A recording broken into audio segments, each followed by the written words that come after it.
اس قدر خوبصورت، اس قدر پیاری، جان سے پیاری یہ زمین ہونی چاہیے جہاں پہ اتنے انبیاء کا مسکن رہا ہے۔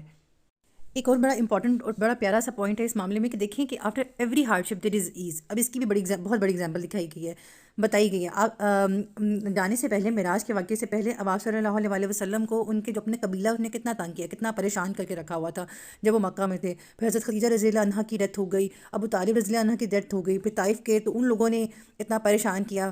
ابھی تبلیغ میں ان کو اتنی ہارڈ شپ آ رہی تھی، مگر اس ہارڈ شپ کے باوجود انہوں نے اس چیز کا سٹینڈ لیا اور وہ ایک مستحکم طریقے سے کھڑے تھے اور دین کی تبلیغ کر رہے تھے۔ تو اللہ تعالیٰ نے ان کو اتنی ساری گریف اور سفرنگ میں سے اتنا پیارا کمفرٹنگ گفٹ دیا کہ ان کو اللہ تعالیٰ نے معراج کی سیر کروائی۔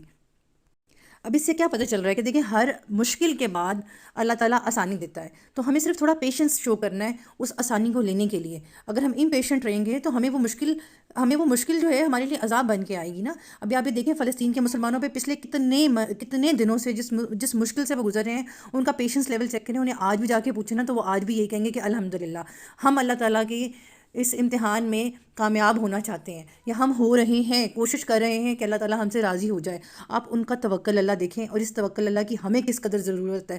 ہمیں جتنی مرضی سختی آئے، سختی انسان کو اسٹرانگ بنانی چاہیے، نہ کہ آپ ڈپریشن میں چلے جائیں۔ ہمارا مذہب ہمیں یہ strength of brain and heart سکھاتا ہے۔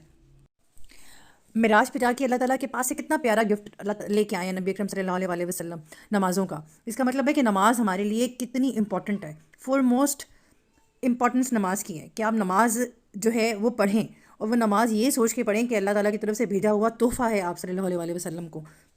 پھر مسجد اقصیٰ جب پہنچے ہیں، وہاں پہنچ کے اللہ تعالیٰ نے ان سے امامت کروائی ہے باقی سارے انبیاء اکرام کی۔ اور مطلب آپ یہ اس معراج کو سوچیں کہ اس وقت دنیا میں جتنے مذاہب ہیں، وہ سب مذہب جس رسول کو مانتے ہیں، مطلب ان سب چیز کو نلیفائی کر کے صرف اور صرف ایک قبلہ رخ بتایا ہے، اور وہ قبلہ رخ دین اسلام ہے، جس تک پہنچنا ہے نبی اکرم صلی اللہ علیہ وسلم کے وایا سے۔ یعنی کہ صرف ابھی ایک ہی راستہ ہے جس پہ ہم سب لوگوں نے چلنا ہے، اور ابھی ہماری امت مسلمہ کی ذمہ داری ہے، کیونکہ ہم کس کی امتی ہیں؟ نبی اکرم صلی اللہ علیہ وسلم کی امتی ہیں۔ اب بینگ ہز امتی ہماری ذمہ داری ہے کہ ہم باقی سب کو یہ تبلیغ کریں، ان کو اس ایک قبلے کی طرف لے کے جائیں۔ ابھی آپ دیکھیں کہ مسجد الاقصیٰ کا رتبہ کتنا اونچا ہے، آپ اس کی اہمیت کو جج کریں۔ اور اس اعلان نے قیادت کو، کہ وہ اعلان مکہ مکرمہ میں نہیں ہوا، خانہ کعبہ پہ نہیں ہوا، مسجد اقصیٰ میں ہوا، کیونکہ وہ تمام انبیاء اکرام کا ہب تھا۔ تمام انبیاء اکرام اسی سرزمین پر پائے جاتے تھے، وہی کسی نہ کسی طرح ان کا مسکن رہا، عبادات رہیں۔ اسی جگہ پر امت مسلمہ کو اس رات متولی کرا دیا گیا کہ اب ذمہ داری ان کے سر پہ پڑتی ہے اس دین کو آگے لے کے جانے والی۔ آپ صلی اللہ علیہ وسلم کے بعد ہمارے اوپر کتنی بڑی رسپانسبلٹی ہے جو ہم سب نے کیری کرنی ہے۔ اب ہم اسے کیسے کیری کریں گے؟ ایک تو ہم خود دین کے راستے کے اوپر چلیں، ٹھیک ہے، اور ساتھ میں جو نیگیٹو اپوزٹ فورسز ہیں ان کے اگینسٹ کھڑے ہوں۔ ابھی جو فلسطین کے مسلمان کر رہے ہیں وہ بالکل راہ راست پہ چل رہے ہیں۔ ابھی فلسطین کے مسلمان کیا کر رہے ہیں؟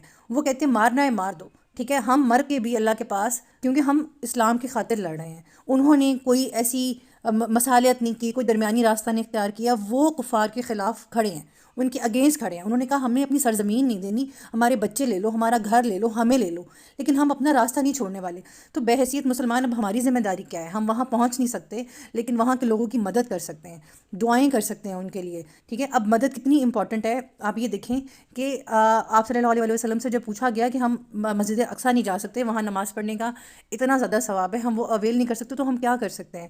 آپ صلی اللہ علیہ وسلم نے فرمایا کہ آپ وہاں پر، یہ حدیث میں ہے، ہم نے کہا کہ وہاں پر جو ہے مسجد میں دیا جلنے کے لیے پیسے دے دیے جائیں، وہاں تیل پرووائڈ کر دیا جائے۔ تو اس کا مطلب کیا ہے کہ امداد کتنی ضروری ہے، معلوم متا سے ان کی امداد کی جائے، جو کہ ہمارا آج کا پریکٹیکل امپلیمنٹیشن کا سب سے بڑا ایلیمنٹ آتا ہے اس آیت کے وایا سے۔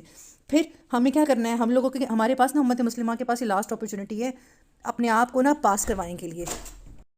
جو صاحب استطاعت ہیں وہ بجائے شاپنگ کرنے کے اور آج کل کے اتنے مشکل حالات کے اندر اپنا پیسہ اپنے پہ ضائع کرنے کے بجائے، ان کو یہ چاہیے کہ وہ یہ پیسہ اس دین کے کام کے لیے استعمال کریں، فلسطین کے مسلمانوں کی مدد کریں، یا ہر اس مسلمان کی مدد کریں جس کو اس پیسے کی ضرورت ہے دین کو پھیلانے کے لیے، تاکہ ہمارے اس پیسے کا جو اصل مقصد ہے وہ بھی پورا ہو اور ہم اللہ تعالیٰ کے ہاں بھی پاس ہوں۔ ہمیں یہ شاپنگز، بازار کی خریداری، یہ سب چیزیں چھوڑ کے نا اصل مقصد کی طرف بھی فوکس کرنے کی ضرورت ہے۔ اللہ تعالیٰ ہم سب کو اس مقصد میں پورا ہونے کی توفیق عطا فرمائے اور عقل اور شعور عطا فرمائے کہ ہمیں اپنا پیسہ اصل کہاں خرچ کرنا ہے۔ جزاک اللہ خیر۔